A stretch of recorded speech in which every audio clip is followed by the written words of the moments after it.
The next law I want to talk about, Jeffrey, is the one where you say ask before you tell. So let me ask you to tell us about this law and then tell us what types of questions we should be asking our prospective customers. Well, the first thing you have to understand when you walk into a sales presentation is the guy doesn't care about you. The guy doesn't care, or the woman doesn't care, if you drop dead right before your presentation. They're going to go, look at that. That salesman died. He hardly said anything. And they don't care. They want the guy who's next in the waiting room. So I want to try to get engagement as quickly as I can. And I'm going to try to get emotional engagement. That's the whole key.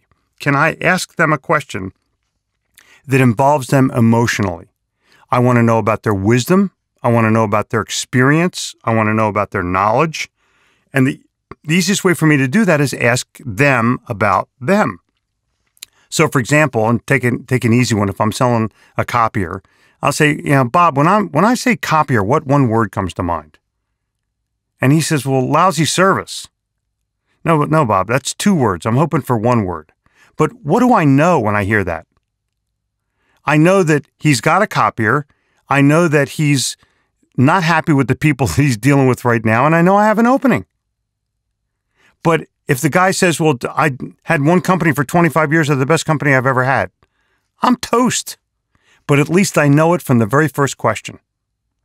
And I put myself in a position where I've gained his emotional response, not just response. So, for example, I'm going to buy a new home for $400,000. I go into the home salesperson, and what do you think the first thing they try to do to me is? Close you. Qualify me for at least. Do you have a home to sell? Well, that's none of your business. Well, what's your present mortgage payment? I go, that's none of your business either. What's yours? Well, it's a personal matter. I said, what's a personal matter to me too? Oh, wait, you're trying to qualify me. No, I'm just trying to find out some facts. No, pal, you're trying to find out about my wallet. I don't want you to find out about my wallet. I want you to find out about me. If I was a home salesman, I would sit the person down and say, listen, you probably are looking for a new house because this is where this process takes place. But before I take you out to show you the samples, can you please tell me about the bedroom that you grew up in? Whoa, that's a whole different set of questions than what's your budget? How much were you thinking about spending? What's your present mortgage payment? Do you have a house to sell? Those are questions, those are wallet questions that are none of your business.